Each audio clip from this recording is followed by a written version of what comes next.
Kiki Smith, an American artist, would go on to say that art honors the complexity of human beings. And that's true. But then I would go on to say that then drawing is the lens par excellence that allows me to look more profoundly and more intimately at the extent of that complexity, of the human complexity, of human nature.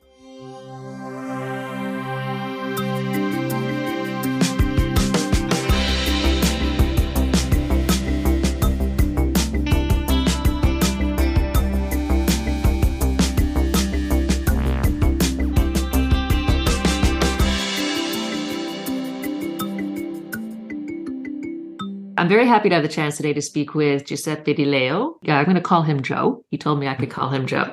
Absolutely. I had the pleasure of seeing his drawings at an exhibit recently near me, and I was sufficiently intrigued to reach out to him, and he was gracious enough to agree to be a guest today. So thank you so much. Oh, thank you. It's my pleasure. Thank you for the invitation. No, I was quite taken with your drawings, but before we get to the actual drawings themselves, I just wanted to ask you a few questions about yourself. Starting with, what was it that brought you to start drawing? Well, there are so many factors. First, as growing up as a child, I just kept on drawing all the time. It was a very strong passion, and I just kind of continue that. And strangely enough, in primary school, I was quoted as being the drawer. So, students came up to me and asked me to kind of help them with their drawings, what have you. And that made me somewhat feel special, like I had this kind of ability that others didn't have. I mean, I wasn't that great at sports, but at least I could somehow manage to mingle and get involved in this way. My dad was a little concerned as to my direction because he kind of felt like, well, how are you, what's this guy going to do? I mean, how is he going to survive? Now, my dad, an immigrant from a working class, society, was a little concerned. And he says, well, if you like drawing, maybe you might consider architecture or engineering. I mean, you're still drawing there, but, I thought that's a novel idea. And I love drawing airplanes and interesting, 1960 animated vessels, ships and submarines. But then I realized once I got into the whole thing that prospect of architecture and engineering and the sciences required a lot of math. Imagine my shock, when I realized what, and I thought, how am I going to do this? I mean, math was okay, but it wasn't as imaginative as, drawing in that situation. So anyway, I decided to pursue as much art as I possibly could in high school. And that led me on to develop a desire to go into a formal education at Dawson College. Then I went on to Concordia University for my undergrad, always in fine arts, visual arts. And then I pursued a master's at York University.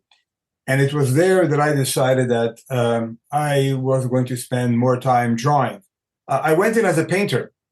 Somehow I felt intrigued by the prospect of drawing, by the fact that it somehow allowed me to be in this place between conceptualizing and making thoughts visible in a way that it was very immediate and intimate.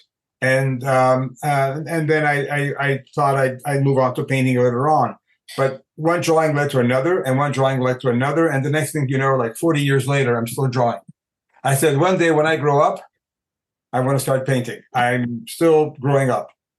I wonder about that sometimes because I enjoy drawing in my own, small way.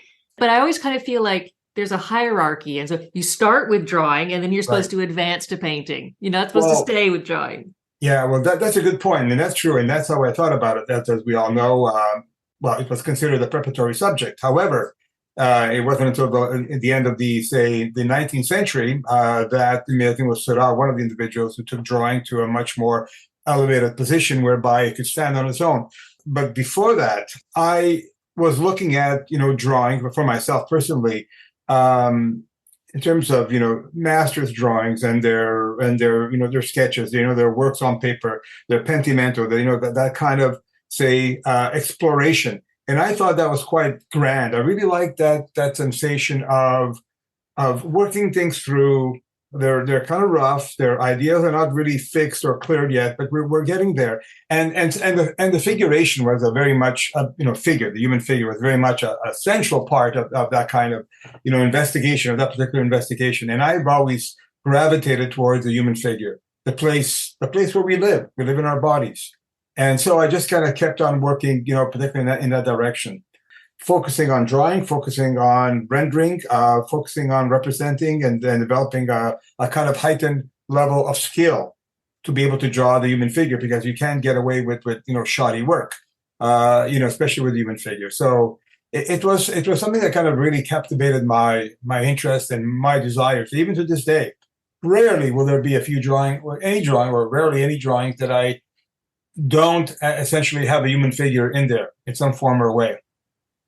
At the exhibit where I saw your work, that stood out. So I think there were 3 pieces. Each of them had beautifully classically drawn figures in them as one aspect. So can you talk to me a little bit more about the themes that you explore through your work with those figures and the other aspects? Essentially, the kind of focus is a desire to use drawing as a way to kind of reference and address existential concerns where the figure is centered. In other words, living with regards to a circular relationship with others, with people, relationship with the environment, nature, and with sentient beings. So that theme runs right through. It's like a stream or a thread that initiated my very beginning in terms of being graduate school, where I decided to just keep on drawing. Where at the time, human figures, but it was centered on autobiographical concerns, dealing with my Italian heritage, southern Italy, the Christian faith, my turning my back to it to a certain degree, questioning its relevance, its impositions on me. But I gravitated towards the more festive, social, celebratory, aspects. And of course, this also led me to my most recent concern, dealing with notions of the environment, environmental issues. But it's always essentially about existential concerns, about the complexities of life or of living. So that's the central theme that I've been working with for the last 40 years as an emerging artist, and now as a mature artist to a great degree. One of the things that I read that you'd written about your work, there were just 2 phrases that stood out to me. One was that it's a transformative space, that you're working with transformative space. And the other was that you're working with places of unfulfilled desires, which I thought was quite beautiful. Can you relate that to what you just described in terms of the existential aspect of your work? Well, the transformative spaces are spaces that allow for elements that I see within my immediate surroundings. In terms of whether it's landscape or domestic structures. And at the same time, it allows me for a place for my imagination to take over. And my imagination is based on images and pictures that I've seen right throughout history. As an art instructor for a good 36 years, I spent a lot of time looking at pictures and disseminating these images for students. A lot of these images, contemporary, historical, classical, and abstract, expressionistic, stuck in my mind to a great degree. I allow these spaces to invite these kinds of formations, these kinds of ideas, these kinds of illustrations of, say, things that are familiar and unfamiliar. And I allow myself to kind of make interesting kind of concoctions out of things that are real and things that are imagined. And I fuse them together in a certain way. So that's somewhat transformative. It also deals with transcendence to a certain degree. Now, going back to the unfulfilled desires, well, that's, our desire to somehow essentially be enough or be better or achieve a certain kind of excellence, if you will, just to try as a career, try to kind of, get to have, try to essentially have your peers and your colleagues acknowledge your work, have the community relate to your work as though it portrays a significant voice. So this is what I mean by unfulfilled. By unfulfilling, I will still keep on trying. I will still keep on making works, keep on making drawings, try to understand, that kind of particular space. Unfulfilled in terms of reaching out to individuals, to people, being a better or a good father, a good husband, a good friend. So these are all things that one thinks about, and at least for me anyway, I try to address these concerns and make the most of it. So until as I'm living, these are still unfulfilled. They're not unfulfillable. Sorry, they're unfulfilled, and I try to kind of work those desires into my work. So my work is about these kinds of things: searching, navigating, playing, questioning, dealing with curiosities, and building on all of these things. I hope I answered your question. No, absolutely. Absolutely, you did. It just leads me to ask, is there one piece that you could pick out in your mind that you could describe that as you were working on it, you were grappling with those themes, and then what did that drawing end up turning into, and how did that express what you've just been describing? Okay. You know what? I think I would say that it's the last few pieces, those you've seen in the exhibition, that deal with all that. My earlier drawings were essentially they were figurative, of course, but the space was a measurable space. It wasn't an intuitive space. It was a space that you could actually feel that it could be, were interiors per se, to a certain degree. There was some kind of airiness, sfumato, haze around the forms, but you were either in a room and there was a table or a chair, two couples, a couple sitting here, engaged and in moving on. But in these last drawings that you saw, all the things that I just spoke about, in a way, is a reflection of these things all coming together. Now, having had the pleasure of dealing with teaching and students from CEGEP college to all the way to university, I've come across and assimilated so much mark making, so many ideas, so many different kinds of positions or perspectives that somehow were humbling in a certain way. So I've learned a lot from that. And at this point in time, now that I retired from teaching, what have you, where the politics of teaching are out and distant, I then begin to allow these things to kind of factor into my drawing.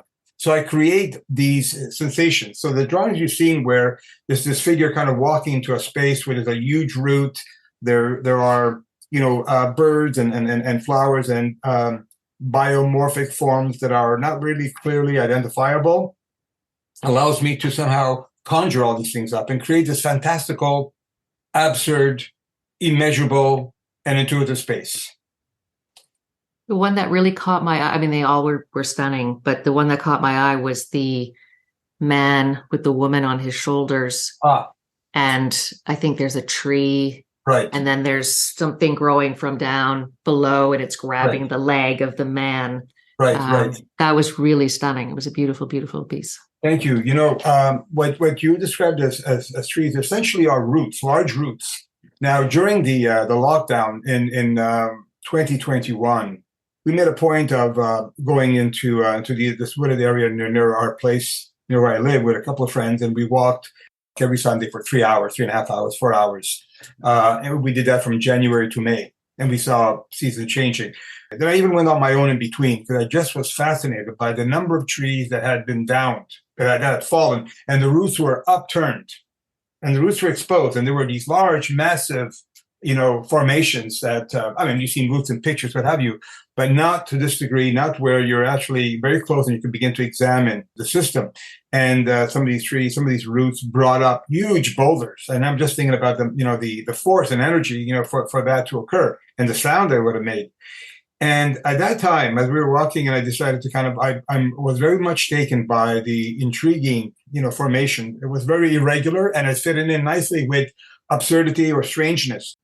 So now allowed me to kind of go every which way, up, down, sideways. This thing engulfed me. At the same time, while we were walking, the news waves broadcasting during that period, a lot of mass graves of indigenous, graves were being exposed.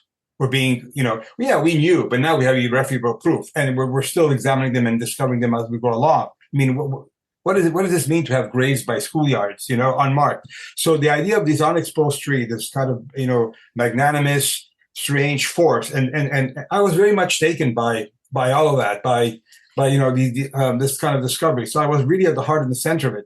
So the drawing that you're referring to deals with, individuals walking about, being somewhat more, in a certain kind of way, playful, perhaps, in a very innocuous way, not being aware of what's going on around them, within that kind of route.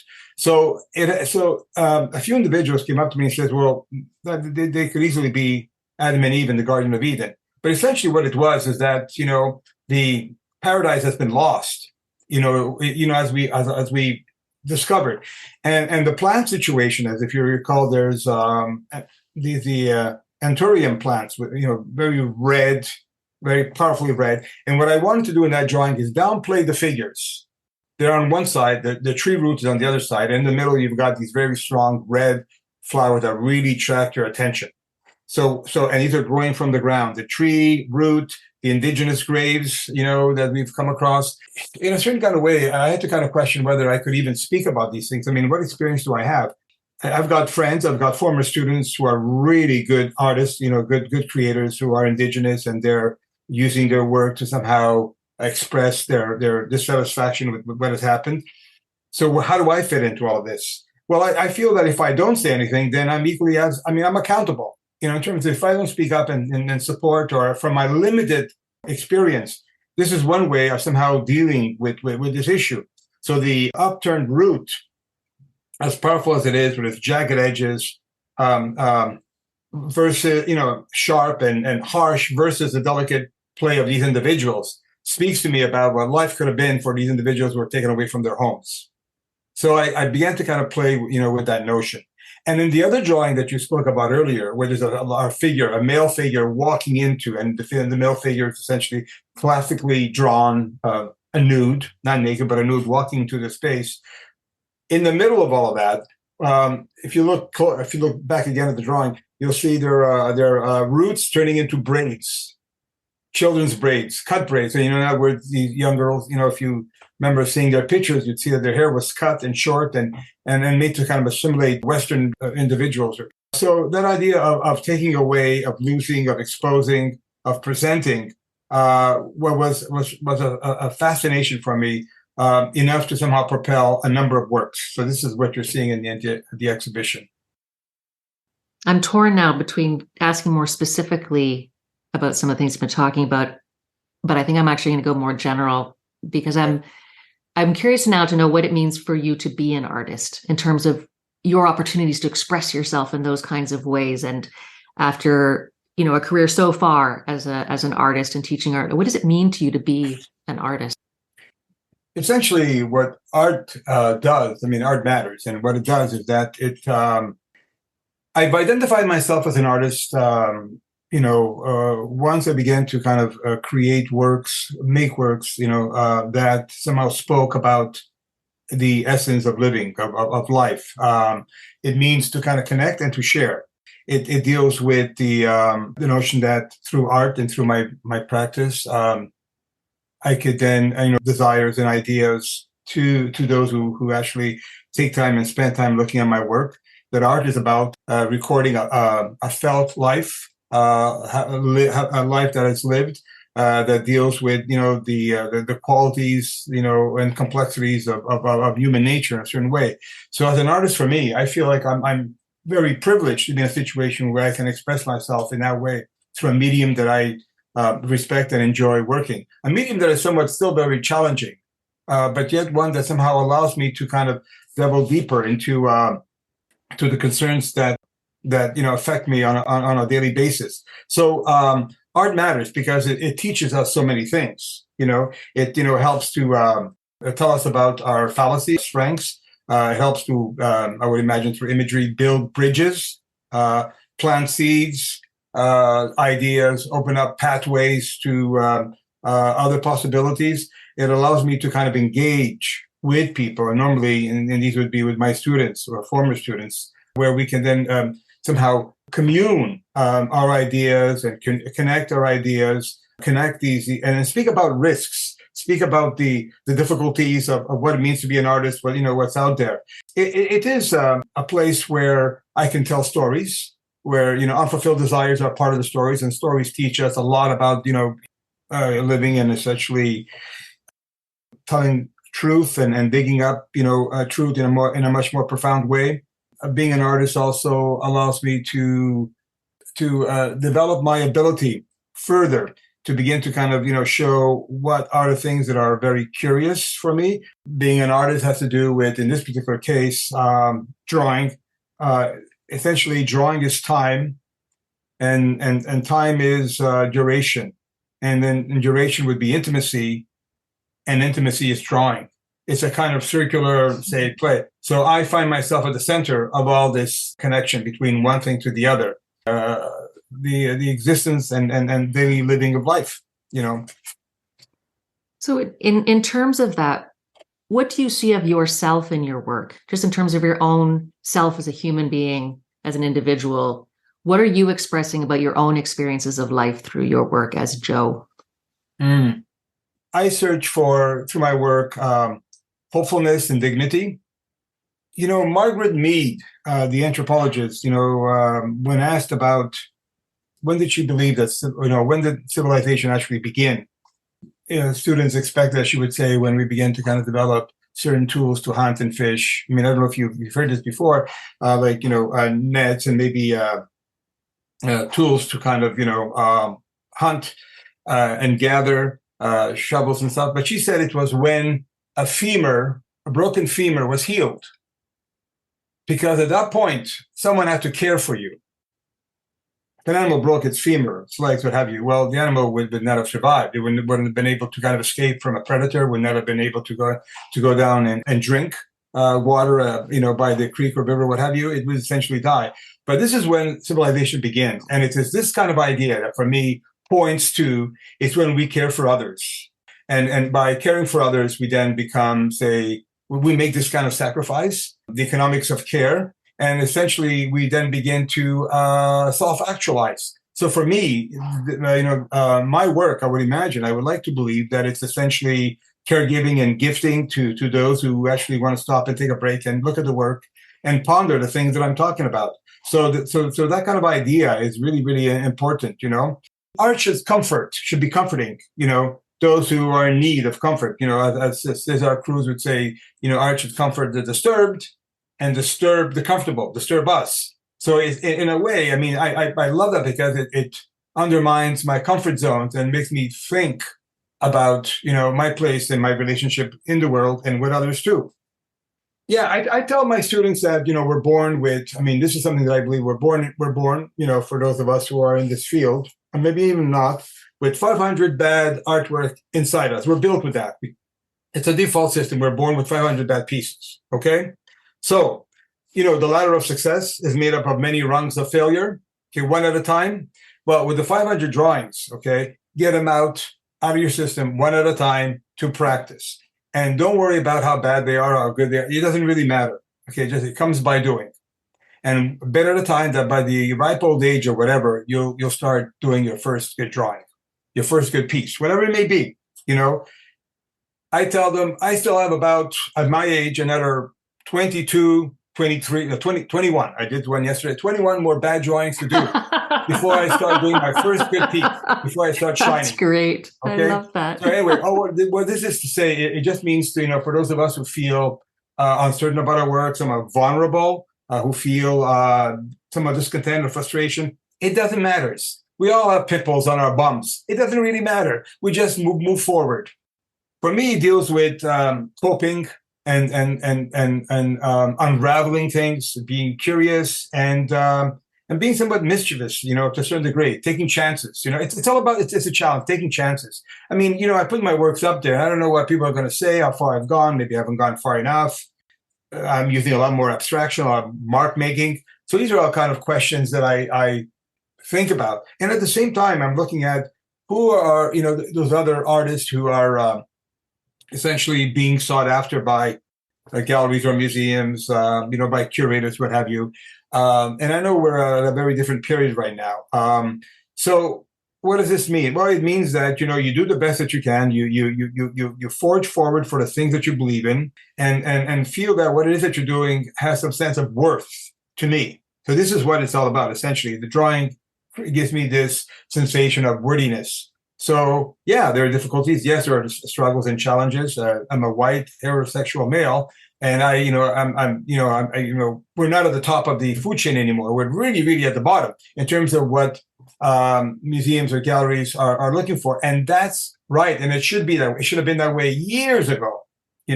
So it's happening now. Well, it's starting to happen now. Maybe not fast enough for some, but I'm really happy about that, and I'm happy to kind of be able to find my place in that milieu.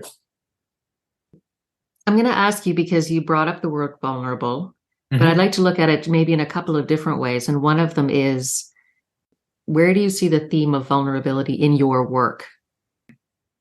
When I was working with autobiographical concerns, it was deeply personal, you know, personal in terms of things that are going on within my family heritage, my parents', attitudes, what have you, my disdain for, religious, say, attitudes.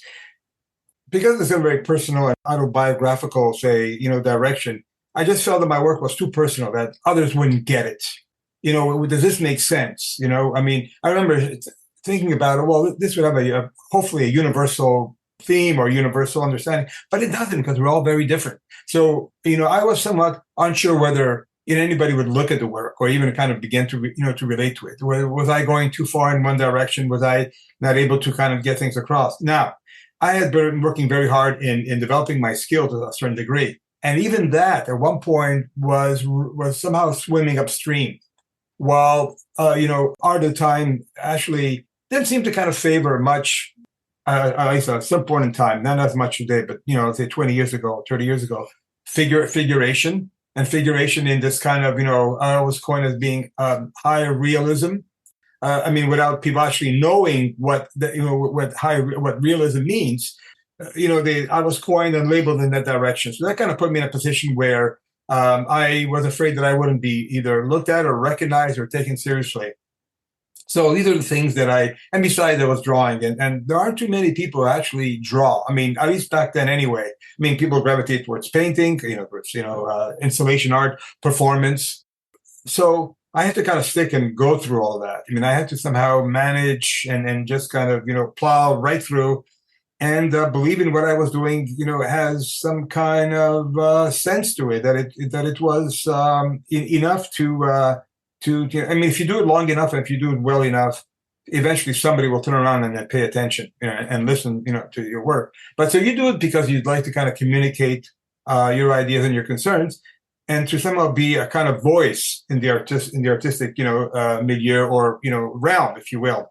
So for me, personally, it dealt with and a vulnerability dealt with finding a way of being resilient, plowing through and believing that what it is that I was doing, had some worth. Now, it's not that every day you wake up and you feel this way. You look at art magazines and journals, you see a lot of video art going on and photography, and you feel, well, how do you even compete with any of this? Is this where it's going? Am I becoming obsolete, in terms of the kind of work that I'm doing? I'm still dealing with figuration, that the figures are sculpted and carved and descriptive. They deal with representation. But I just, maybe through ignorance, maybe I said, what the heck, this is what I'm good at doing. I'm just going to keep on going, that kind of thing where, you'd say, if I knew how hard it was going to be, I wouldn't have done it. I just didn't know. So it was challenging, and I was able to somehow find some kind of peace or joy in the challenge of making these kinds of works. And that was what somehow propelled me to go forward. And then, so the other side of that, and what I was starting to feel as you were describing your personal experiences as an artist, is the way, maybe not to overthink it, but maybe it's expressed in the drawings that we were talking about earlier. So there's a vulnerability throughout those drawings. Yeah, and when you're describing the source of them, and that sort of balance between feeling vulnerable or experiencing something very painful and yet continuing to go forward, because you've got those figures on the side that are playful, and so there is still an element of joy and this hope. Exactly. Yeah. Hope. Yeah. Beautiful. Yeah. The drawings that I'm working with right now are, for lack of a better word, topsy-turvy. they're all over the place. There's elements that start and forms that are not finished that fade away. I began the drawing by actually attacking the plane, creating a conflict, creating a problem, So what ends up happening is that it's not a monologue, it's a dialogue. I've done something to the surface, to the substrate, to the paper, and then it somehow speaks back to me, and it tells me, well, this is what's happening. You're going to have to now balance this or deal with this, issue, in terms of either color or tonality or another kind of mark. So I'm continually playing around, and I approach this from an intuitive point of view. Yeah, I've got some studies or sketches that are, in some cases, very preliminary, very understated, because the drawings take about 3 months to do. Well, it depends, 2.5 months, 3 months, maybe even longer at times.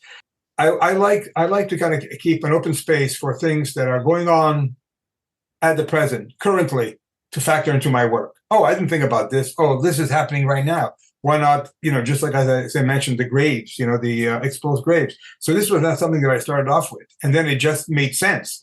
I kind of work in that direction. That the craziness and the playfulness is really about my enthusiasm of taking it all in now that I'm no longer teaching or no longer have a kind of a job that I have to go to. And I just want to kind of carry the whole bulk of the situation. It's like going to a carnival. You hear sounds, you hear people laughing, there's balls, flames, fire, what have you. And I just kind of, it's really, really charged. And I love that kind of charged essence in the work. Finding a way, finding a space. But I mean, it's somewhat still controlled. You've got to think about what it is that you're doing. Allow for areas to meditate, to be calm, to contemplate, this soft, sfumato, hazy area versus this tumultuous clash of things, clash of colors. So these are all sensations, of part and the mix components of working and developing the work as I'd like to. You've mentioned a few times about just the elements in balance in one piece. So there'll be not necessarily extreme, but there'll be something calm and gentle over here, and then something quite sharp and dramatic over there, and that interplay. Yes, and those two figures that you talked about, this young man bending over and this young girl climbing on him. I mean, that's about balancing. That's about, how do we find that kind of equilibrium in a certain kind of way? How do I find that equilibrium in my work or in the representation of, the forms? Is it through walking in nature? Is it these plants? Is it this large, massive, root exposed? Is it these beautiful, delicate flowers? These flowers essentially are, anthuriums are gifts. I mean, I've been gifted this when I retired from one of the students. I got the plant is massive now. And I inadvertently at the time gifted to another faculty member who was retiring. So it just seems like these things are exchanging, and I said, well, this is a gift.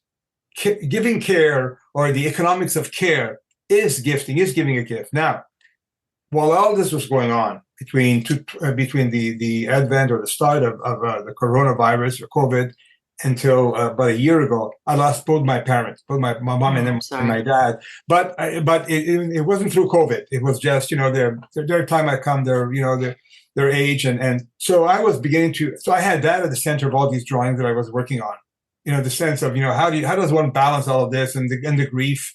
And the other drawing that I don't know if you remember calling, there's a figure prone on the ground with two dogs in the back. For unsettled fidelity. Again, it questions the notion of balance in our life, seeking balance, seeking welfare, wellness, And during that time when my dad passed away, he was the caregiver for my mom. They had just entered a residence, because, my mom was immobilized. She couldn't walk. She was in a wheelchair. So we would visit them constantly. We were very close. When my dad passed away at the residence, we had to take my mom out because there was no one else who could take care of her. So we moved her to my sister's place, where she was taken care of. And during that time, I would visit her a lot and spend time with her, playing cards or puzzles or drawing or reading or doing something. And she'd be crocheting all the time, making these beautiful crochet. And this is why in one of the drawings that you speak about, those two young individuals, there's a tree root at the bottom, a sinewy tissue becoming a doily, becoming one of the things that my mom would make in terms of, homage to my mom.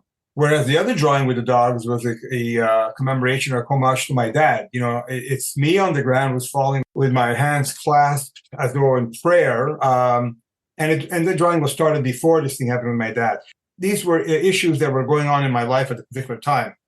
So the hardships, comes in the form of these elements in the drawing clashing, working against each other, colliding. But there's also elements that are quite rich and beautiful and soft that I think about, as I mentioned, hope for a better life or hope for things to come, that, that their passing was not in vain, that they left so much in me and they believed in me and they allowed me to do what I wanted to do. So this is how it all comes together, I hope.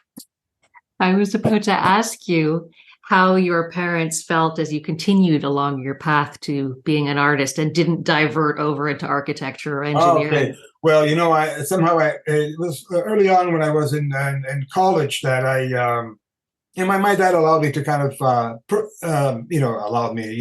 supported me, with some reservation, because he didn't never stop me from doing this, but he felt like, how's this guy going to support himself? As I mentioned, how is he going to earn a living?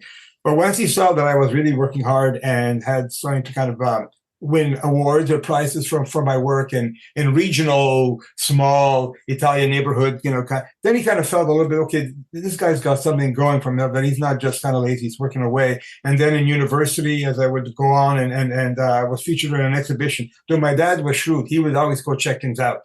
He wouldn't just leave things outside. So when they were installing the work at Complexe des Jardins in Montreal, in the foyer, he went down to make sure that, my work was, I didn't know this until people said, was that your dad?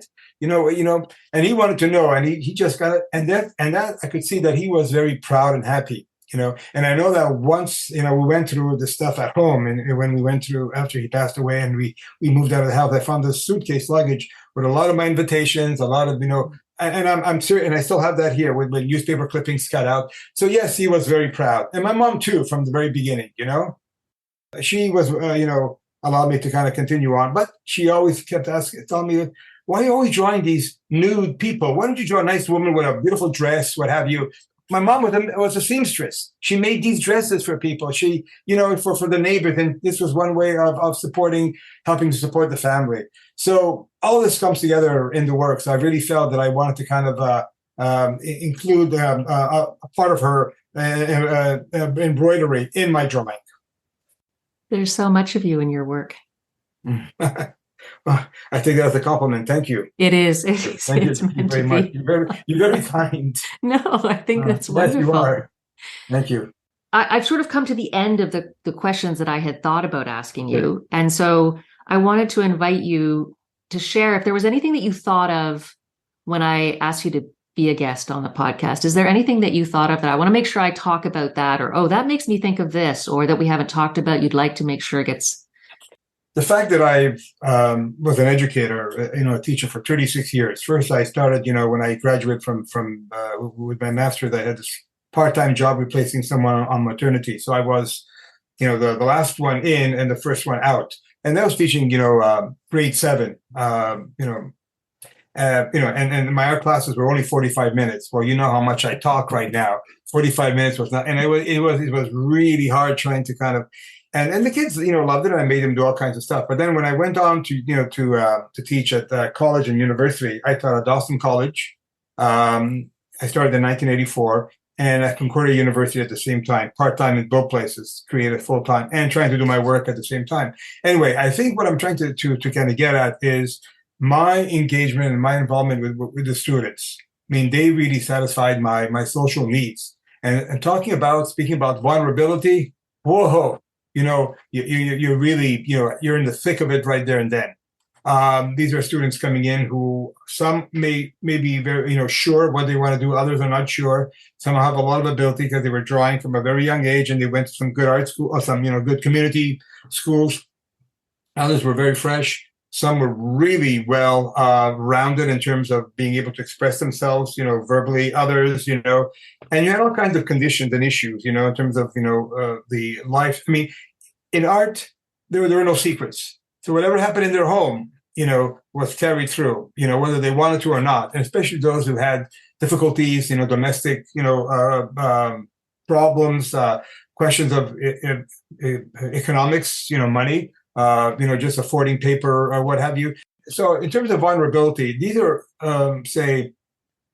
one should not ignore the contribution that these individuals make to any kind of art school or any art program. I mean, they are really the buck stops with them to a certain degree. I mean, and what I wanted them to do is to just meet me halfway.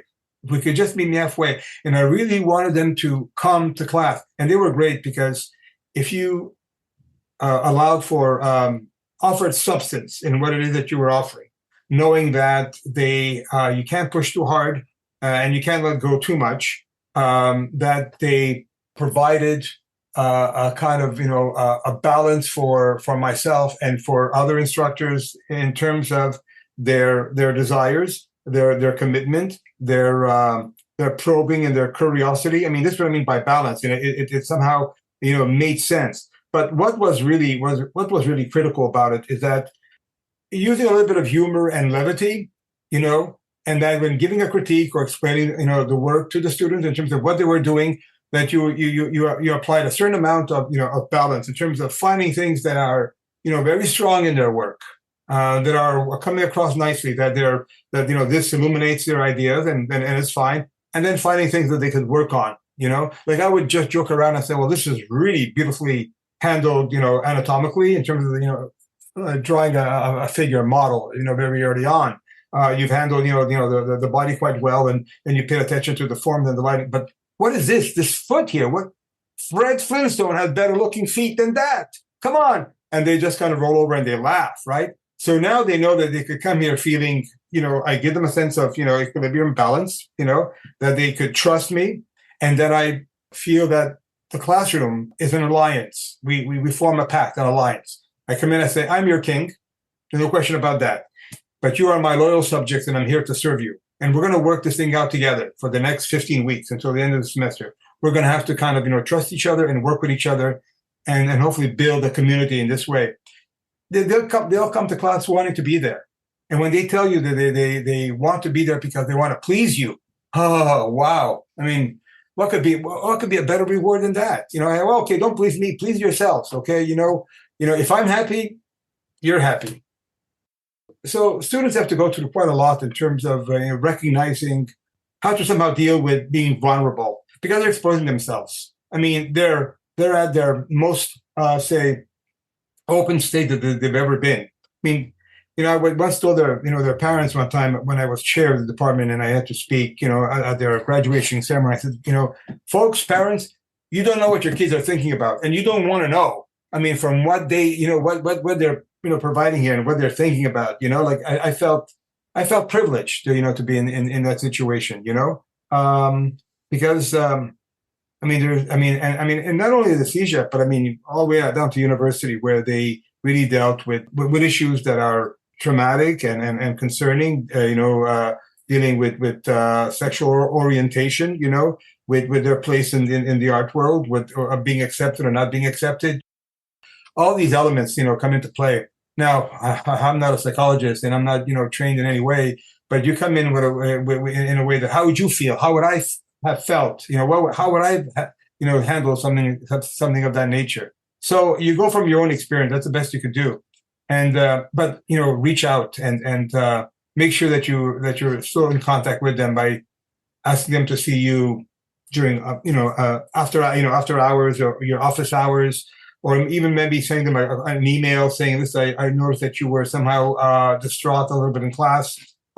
You're welcome to talk to me if you like, or just show me your work, and if you need an extension on something, So these are things. These are like little things make a big deal in this particular case. Those who really want to go far will go. We'll take that.